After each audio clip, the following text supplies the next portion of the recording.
بسم اللہ الرحمن الرحیم۔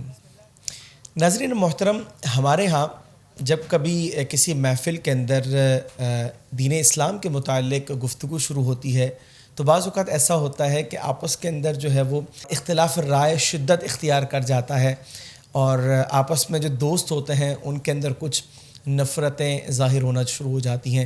یہ بعض اوقات تعلیمی اداروں میں بھی ہوتا ہے، مارکیٹس کے اندر بھی ہوتا ہے، اور مختلف مقامات پر جو ہے وہ یہ سلسلے نظر آتے ہیں۔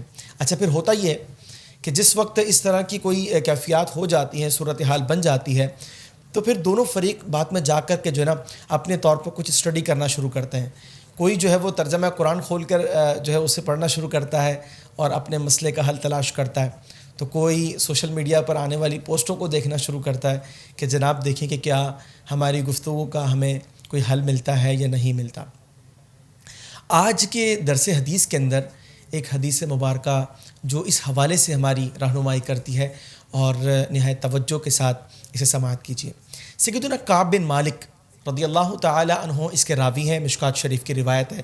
رسول کریم خاتم النبیین صلی اللہ تعالی علیہ وسلم نے ارشاد فرمایا کہ جو اس لیے علم طلب کرے تاکہ علماء کا مقابلہ کرے، یا جہالات سے جھگڑے، یا لوگوں کی توجہ اپنی طرف کرے، تو اسے اللہ آگ میں داخل کرے گا۔ ناظرین، بات یہ ہے کہ اسلام ایک مکمل ضابطہ حیات ہے۔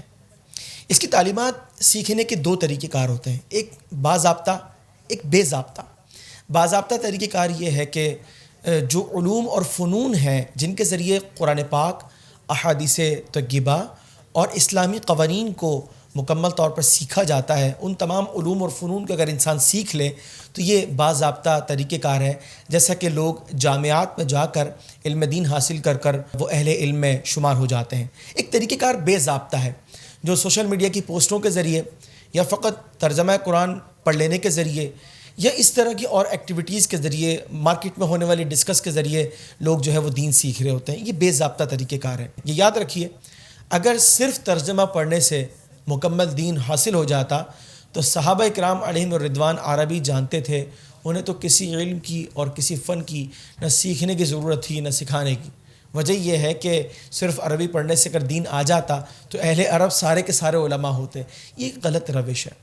ترجمہ قرآن ضرور پڑھنا چاہیے، ساتھ میں تفسیر کو بالضرور شامل کرنا چاہیے، اور دیگر علوم اور فنون کو بھی ہمیں سیکھتے رہنا چاہیے تاکہ علم دین جو ہے وہ ہم صحیح طور پر حاصل کر کر اور قوم تک پہنچانے میں کامیاب ہو جائیں۔ ہمیں اگر خواہش ہے اس بات کی کہ ہم اپنا پیارا اسلام اچھے انداز سے سیکھیں، اسے درست طور پر بیان کریں، لوگوں تک پہنچائیں اور لوگوں کی اصلاح کا سامان کریں، تو طریقہ کار یہ ہے کہ علماء کی صحبت ہمیں اس انداز سے اختیار کرنی چاہیے کہ باقاعدہ ہم کورسز جوائن کریں، علم دین کے لیے جو پراپر وے میں صحیح طریقہ کار ہیں اس کے ذریعے ہم اپنا علم سیکھیں، اور اس کے بعد جو ہے وہ ہم دین متین کی خدمت کریں۔